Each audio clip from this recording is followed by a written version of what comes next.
Buddy, you're alive! Yay, we're saved! Oh, I'm so happy you two are okay. Ugh, why do you bleach your upper lip? Just wax it. You're not fooling anyone. I found a quarter, you guys! I'm a hero, too. Well, Bri, we did it. We stopped Bertram and everybody's safe. Yeah, but couldn't other Bertrams just keep coming back from different universes? Well, I mean, they could, but I think we'll just have to wait and see how much money this makes. Ah, so we may not be hearing from Bertram again. Oof. Confession time. I've got a hankering for mid-games. Not so bad it's good games. Not universally bad to the point that it's beating a dead horse games. Mid-games. They're like popcorn. Easily consumable and easily forgotten. That lack of substance is what makes them so easy to overlook. But I like how there's just nothing surrounding these kinds of games. No praise to garnish or reputation to take note. It's kind of tragic to think about the devs who put all of their time and resources into a product that just gets lost in the shuffle. Good work, Bravo. Move to the extraction point. So here's a part where I'm supposed to talk up Family Guy back to the multiverse. The thing is, I don't want to. It's not offensive on a mechanical level, and although it's trying to be offensive in its subject matter, the only people who'd get any visceral reaction from their jokes are edgy teenagers and Marge Simpson types. Bring all the boys to the yard and they're like, it's better than yours, damn right. It's better than yours, I can teach you, but I have to shine. Family Guy, Back to the Multiverse, is a third-person shooter starring Stewie and Brian Griffin in the Family Guy setting. You think maybe I can use one of your ray guns? No, I get Stewie weapons, you get the boring stuff. That's what we're doing. Fine. This is one of those games that serves as like a bonus episode to the show, as well as just pure fan service for anyone who cared enough about Family Guy to buy this game. I can only imagine who the demographic could be. When you poop in your dreams, you poop for real. The developers behind Back to the Multiverse are Heavy Iron Studios, who are mostly known for their licensed games based on children's shows and film properties such as... Are you ready, kids? Aye, aye, Captain! I can't hear you! Oh. So, this isn't a jab at Heavy Iron, especially since the remake for Battle for Bikini Bottom is releasing this month. In fact, I'm actually impressed that Back to the Multiverse is the way it is, and Heavy Iron's pedigree is somewhat evident in the game. The shooting is serviceable. It's exactly what you'd expect from a classic third-person shooter with PC controls. You can swap between Brian and Stewie at the press of a button, and each character has unique weapons that have their own specific utility. You will only need 3 weapons between the two of them for the entire game. For Brian, stick with the sniper rifle for everything on the far end of the map, because it almost always guarantees one-hit kills with headshots. When enemies get too close, switch to the shotgun. It's not the most reliable weapon, as I've had to unload like 4 shells onto a target at point-blank range at times, but it takes less shots to drop an enemy than the standard pistol. Only ever use Stewie for his flamethrower for crowd control, but make sure to avoid catching fire yourself. Also, you do need Stewie to use remote bombs for large vehicles and gun emplacements in a certain level. In this universe, people only order Christmas gifts online, so there's no use for Santa anymore. Now he's opened up his factory to manufacture anything for the highest bidder. Well, what's Bertram using him for? My guess is he's using him to manufacture weapons for his army. Well, come on. I'm dreaming of a red Christmas. Okay, you only get 1 gun cock per line, okay? And the lines should really be better than that. I'm taking this time to point out how Brian uses a specific shotgun model for the entire game, but the devs gave him one of the enemy shotguns for this one cutscene, just to do the pump action joke.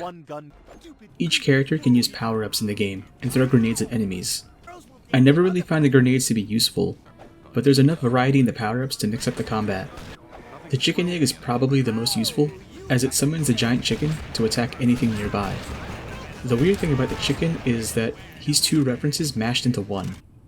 The character itself is a running joke rival for Peter to fight at certain points in the show, but he has diegetic music following him that's actually attributed to Peter, because the song is "The Bird is the Word," and I guess the devs just decided to associate it with them. Yeah, I'm getting pedantic with Family Guy lore, Yeah, I know I'm expecting too much out of this franchise to be eternally consistent. So here's the thing that kept me going when I played this game. I actually like its concept, despite being a game about Family Guy. What do I mean by this? This is a simple, third-person shooter with discrete levels that offers some incentives for exploration in the form of collectibles. That's where the Bikini Bottom DNA starts showing up. And the experience wasn't mechanically offensive. I would love for some games to return to this small-scale experience, especially if there are better franchises to frame the structure of a game. He added thrusters. Might as well have put a big fucking spoiler on the damn thing. The art style looks super dated, even for a game 2 generations old, but I do appreciate the cel-shaded rendering. Things from like the PS2 era can still look okay with the right kind of cel shading, and they don't have to be Okami. Granted, Family Guy ain't one of those games, but I'm a sucker for the aesthetic. Some enemy designs were funny, but a lot of it is pretty meh. I did like how the frat level has areas where the jocks are passed out on the ground and will wake up and aggro once you approach them like they were zombies in a horror game.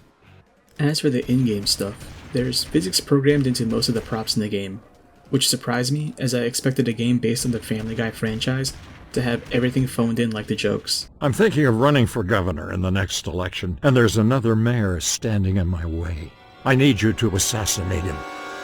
It's a friggin' cheeseburger! Is this guy serious? Oh, I'm serious. I'm as serious as a cat. What? A cat serious? I don't know. Oh, they're serious, all right.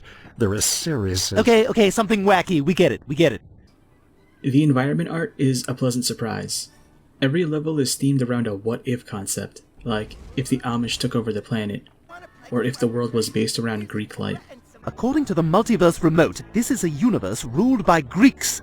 So, what does that mean? Fat, hairy philosophers in togas, or fat, hairy greaseballs in Speedos? Oh yeah, Greeks have always been gross and still are. But no, it's not those kinds of Greeks, Brian. It's worse.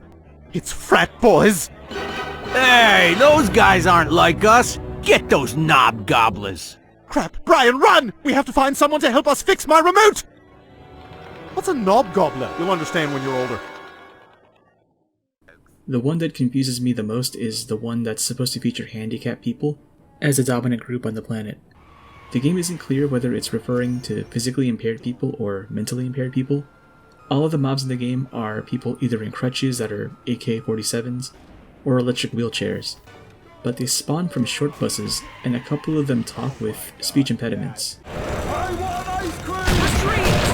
I'm not offended by it or anything. Like, if anything in this game offends you, then don't even try to look at Postal 2. I'm more confused over what the punchline of the joke is with these characters. You get that a lot with the jokes in this game.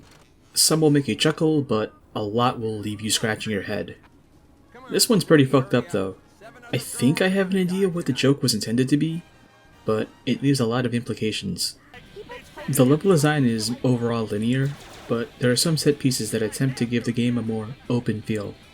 The battlefield area in the Evil universe looks like it can be freely traversable, but you do have to follow a sequence to destroy all the gun emplacements and disable the signals from the devices that Evil Stewie activates. The handicap level feels the most city-like, and I kinda wanted more of that. Less dimension hopping and more something happening in Quahog. The exterior to Santa's workshop reminded me of Grunty Industries in Banjo-Tooie, which I liked more in concept than in execution there, but in here it's okay. The interior is impressive for how tall the factory goes. It reminds me the most of one of the older platformers from back in the day. The blandest area would have to be the pirate level, because it's all set in one ship, and you gotta stare at the brown wooden walls for most of the level, only to deal with the repetitive pseudo-turret section mixed with ads. I like the concept of the assassination mission, and that the game tried to simulate stealth mechanics, but that was never gonna properly gel with how everything moves in this game. And even the devs realized it at some point, because once you get to the upper levels, Consuela constantly alerts your presence to the guards. We need to take the shot! We're running out of time! Getting closer, Brian!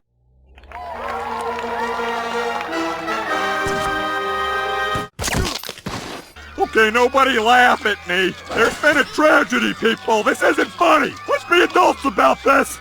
This is the second game in a row where I've had to dome a guy with a sniper rifle for a specific mission. The second to last level is a boss set piece where you take control of Peter to fight his rival, the giant chicken. This fight is 4 different phases, and the controls change just for this fight. It is literally the Liquid Ocelot fight in Metal Gear Solid 4. Oh, guy, you got wrecked. You gonna take that? The final boss is, again, something I like in concept, but not actually playing it. It's spread across 3 lots, 1 per phase. The first phase has you running around buildings to avoid the T-Rex's devastating attacks. I like the arena in this section because it reminded me of the New York level in Metal Wolf Chaos, where you had to make use of the large map to avoid the mostly invincible boss persistently chasing you until you finally left it exposed. Here, you gotta deal with the T-Rex's laser, which can destroy you if you allow it, along with Bertram's clones. This is the hardest phase because once you get past it, the second phase can be cheesed with a sniper rifle, and the third phase gives you a larger target to shoot. Beating the game unlocks new player models for multiplayer mode. I find it really funny that the rest of the family is only accessible in this mode and not in the main game, but game was short and didn't put me over the edge with its combat like other games I've endured. So that's Family Guy back to the multiverse. I didn't hate the experience, and I actually enjoyed playing a simple low-stakes shooter. I really would like to see smaller titles done in the same model, with better settings. I feel this now more than ever when modern games are getting bloated to 100 gigs of storage, and they take forever to do a single run. Sometimes it's okay for a game to take up an afternoon. Sometimes it's okay to be mid. Give us back the remote! Never! Arg. Arg. Arg.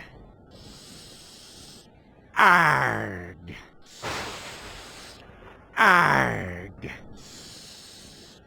Arg.